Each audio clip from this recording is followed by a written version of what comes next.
Hello everyone, আসসালামু আলাইকুম। তোমাদের সবার সাথে আজকে ব্লগ শেয়ার করে দিয়ে চলে আসলাম। তো এই দেখো, প্রথমে কড়াইয়ে কিছুটা সরিষার তেল ঢেলে দিলাম এবং সেটাকে একটু ফুটতে দেবো। সেটা এখনই ফুটছে, কারণ কড়াইটা অনেকটা তেতে গিয়েছিল। তার ভিতরে দিয়ে দিব পেঁয়াজ কুচি। আসলে কি বলো তো, পেঁয়াজটা ভালোভাবে কুচি করতে পারি না। যাই হোক, কোনো রকমের পেঁয়াজ কুচি করছি, আর এই প্রথম মায়ের বাসায় এসে রান্না করছি বিয়ের পরে। তো এই তো পেঁয়াজ কুচিগুলোকে দিয়ে ভালোভাবে নাড়াচাড়া করব। নাড়াচাড়া করতে করতে যখন বাদামি বাদামি ভাব চলে আসবে, তখন আমি এর ভিতরে অন্য কিছু দিচ্ছি। তো এই তো নাড়াচাড়া করছিলাম, লাল হচ্ছিল না, কড়াইটা কিন্তু অনেকটা তেতে গিয়েছিল তাও। তো যাই হোক, এভাবে কিছুক্ষণ নাড়াচাড়া করতে হবে এবং তারপরে আমি দিয়ে দিলাম কিছুটা আদা বাটা ও রসুন বাটা। আদা রসুন বাটা দেওয়ার পরে তরকারি এটা পুরা হয়ে আসার মতো হবে। তো এটা একটু সময় লাগবে। তো যাই হোক, এর মধ্যে একটু জিরাও দিয়ে দিয়েছিলাম যখন পেঁয়াজ কুচিয়ে করলাম। তো এখন আমি এর ভিতরে কচু দিয়ে দিব। এটা কিন্তু অন্যভাবে রান্না, আমি কিন্তু এভাবে আসলে রান্না করি না। এখন থেকে এভাবে রান্না করব। সেই তো এইভাবে কচুগুলোকে আমরা নাড়াচাড়া করব। এটাকে বলে আংচানো। এইভাবে করতে করতে জিনিসটা যখন ভাজা ভাজা হয়ে আসবে, তখন আমরা উল্টাই দিব আস্তে আস্তে। তো যাই হোক, এভাবে কিছুক্ষণের জন্য নাড়াচাড়া করছিলাম। নাড়াচাড়া করতে করতে হঠাৎ করে আমি দেখি ভাজা ভাজা হয়ে আসছে অনেকটাই। দেখো গাইস, কালারটা কিন্তু বদলাইছে। আমার সামনাসামনি কালার অন্যরকম, ক্যামেরার কালার লাগছে অন্যরকম। যাই হোক, এভাবে অনেকক্ষণ ধরে আঁচাচ্ছিলাম। সেরকম হতে হতে এখন হঠাৎ করে আমি এর ভিতরে দিয়ে দিব কিছুটা মরিচের গুঁড়া। তা আমি তো মরিচ অনেক বেশি খাই, বাট এখন এখানে এসে বেশি দিচ্ছি না। যাই হোক, তারপরে এখানে আমি দিব কিছুটা হলুদের গুঁড়া এবং তারপরে এর ভিতরে দিব কিছুটা লবণ। লবণটা খুঁজে পাচ্ছিলাম না। যাই হোক, সব কিছু হাতের কাছে নিয়েই বসি। আজকে আবার তাড়াহুড়া করছিলাম অনেক, কখন রান্নাঘর থেকে উঠবো। যাই হোক, লবণটাও দিয়ে দিলাম। দেন এখন আমি এই জিনিসটাকে নাড়াচাড়া করব। তার সাথে তোমরা চাইলে একটু পানিও দিতে পারো, বাট আমি আগে পানি দিই না, আগে নাড়াচাড়া করে ফেলি। আর আমার হাতের জন্য হয়তো বা তরকারিটা দেখা যাচ্ছে না, আই এম সরি। তো এইভাবে কিছুক্ষণ নাড়াচাড়া করো, দেখবা অনেক ভালো লাগবে। তো নাড়াচাড়া করতে কালারটা ভালো লাগবে আর কি। তো এবার নাড়াচাড়া করছিলাম। আর আমার ভয়েসটা অন্যরকম, আমার ভয়েসটা একটু কেমন যেন লাগে। কারণটা হচ্ছে, আমি প্রত্যেকদিন ফজরের সময় ভিডিওতে ভয়েস দিই। ভিডিও আগে এডিট করে রাখি, বাট পরে ভয়েস দিই ফজরের সময়। এই জন্য আমার কণ্ঠ এরকম লাগে। যাই হোক, এখন আমি এটাকে ভালোভাবে নাড়াচাড়া করে নিব। নাড়াচাড়া শেষ হলে অনেকগুলো করে পানি দিয়ে দিতে হবে, কারণ কচু অনেকগুলো শক্তই থেকে যায়। যাই হোক, এইভাবে কিছুক্ষণ ধরে নাড়াচাড়া করে এর ভেতরে অনেকগুলো পানি দিছি। দেওয়ার পরে এখন আমি এটাকে একটু নাড়াচাড়া করে তারপরে ঢাকনাটা দিয়ে দিব। ঢাকনাটা দিলে তাড়াতাড়ি ভাবে সিদ্ধ হয়ে যাবে এই কচু। আসলে আমি এটার নাম বলতে পারি না সঠিকভাবে। তারপরে এখন আমি এটাকে আবার ঢাকনা দিয়ে দিব।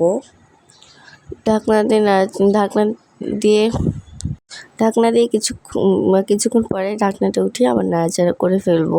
দেন আবারও ঢাকনা দিব, কারণ আমি দেখছিলাম এখন এটা শুকাইছে নাকি। যাই হোক, তো এইভাবে আস্তে আস্তে এই তো এখন আমি খুব একটা কষাইনি, একটু জাল দিয়ে উঠাই ফেলছি, কারণ আমি এখনও বোকার মতো মাছই ভাজিনি। আগে মাছটা ভেজে রাখতে হতো। যাই হোক, এখন মাছটা ভাজবো। আর আমি আসলে মাছ ভালোভাবে ভাজতে পারি না। তো কয়লাটা তেতে যাচ্ছিলো, আর এই দিকে আমি কি যেন একটা খুঁজছিলাম।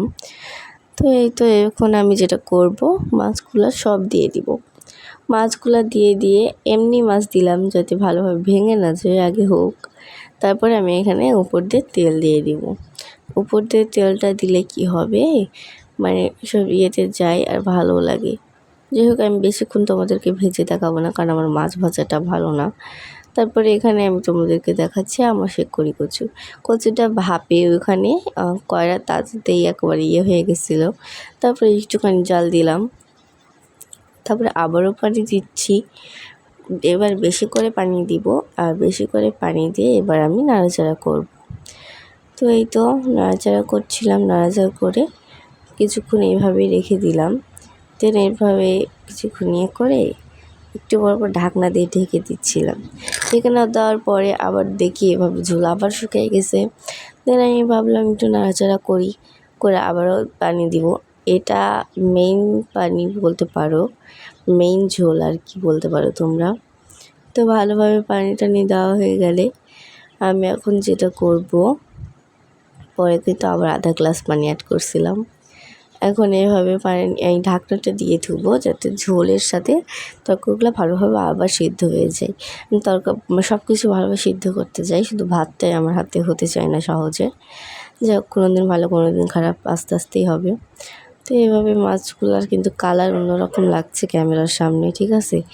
তো যাই হোক, এইভাবে কিছুক্ষণ রাখবো ঢাকনাটা দিয়ে।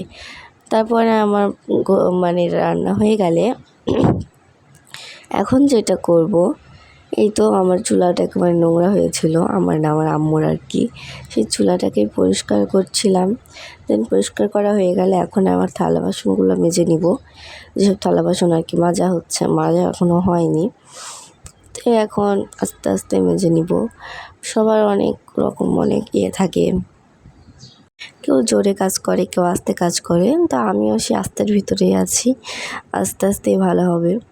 যাই হোক, এইভাবে আস্তে আস্তে এইভাবে সব কিছু মাজলাম। বাট আমার একটা ভুল হতে লেগেও আমি ভুলটা হতে দিইনি, কারণ ওখানে যদি গামলাটা ঠেকে দিতাম আমি কিন্তু ভিডিওটা পরে দেখতাম যে হয়নি। তো যাই হোক, এইভাবে ভালোভাবে মাজলাম কড়াইটা মাজা হয়ে গেলে কড়াইটা আমি ওখানেই ধুয়ে ফেলবো। কড়াইয়ের তলাটা আমি মাজি, কড়াইয়ের তলা অনেক সময় নোংরা হয়ে থাকে, আমার ভালো লাগে না। যদিও বা কড়াইয়ের তলাটা মাজতেও ইচ্ছা হয় না, কেমন যেন লাগে, মনে হয় যে হাতে না কয়লা ভরে যায়। যাই হোক, অনেক কষ্টে এতক্ষণ ধরে আমি থালা বাসনগুলো মাজলাম। থালা বাসন মাজা কষ্ট না, বাট কী বলবো, কিছু বলার নাই। তো যাই হোক, থালা বাসন আমি কেন মাজতে চাই না, আসলে আমার ঠান্ডা লাগলে আমার একটু সমস্যা হয়, এর জন্য আমি মানে এভাবে মাজতে চাই না, মানে সবসময় পানি থেকে দূরে থাকতে চাই আর কি। যাই হোক, এখন ভালোভাবে এই তো থালা বাসন যত যা ছিল সব মাজবো। মাজার পরে এই তো সুন্দর করে মাজা হয়ে গেলে দেখি আর একটা আছে, তো ওইটাও মেজে ফেললাম। আসলে কি বলো তো, আস্তে আস্তে কাজ হবে, আস্তে আস্তেই কাজ শিখবো, ওইটা ব্যাপার না। তো এখন যেটা করব, পানিটা ছেড়ে এখন ভালোভাবে আমি থালা বাসনগুলোকে ধুয়ে নিব। থালা বাসনগুলোকে ধুচ্ছিলাম আর ভাবছিলাম কী সুন্দর, আমার কাজ যদি অন্য কেউ করে দিত। এভাবে সব কিছু আস্তে আস্তে করে ধুয়ে নিব। তো তারপরেই তো সব কিছু ধোয়া পাকলা শেষ। একটা গামলা ছিল, ওই গামলাটাকে আবার ধুচ্ছিলাম। ধোয়া শেষ, আমার বেসিনও ভালোভাবে ধুয়ে ফেলেছি। এখন আমার বিছানা দেখো কত নোংরা। তো এই বিছানাটাকে আমি গুছাই ফেললাম, কারণ যেহেতু আজকে আম্মু আমার কাঁধে কাজ দিয়েছে, এটাকেও ভালোভাবে গুছালাম, এমনকি সব কিছুই ভালোভাবে গুছালাম। তো গাইস, সবার কাপড় ঘেমে গিয়েছিলো, তাই ভাবে রাখা। আর আসসালামু আলাইকুম।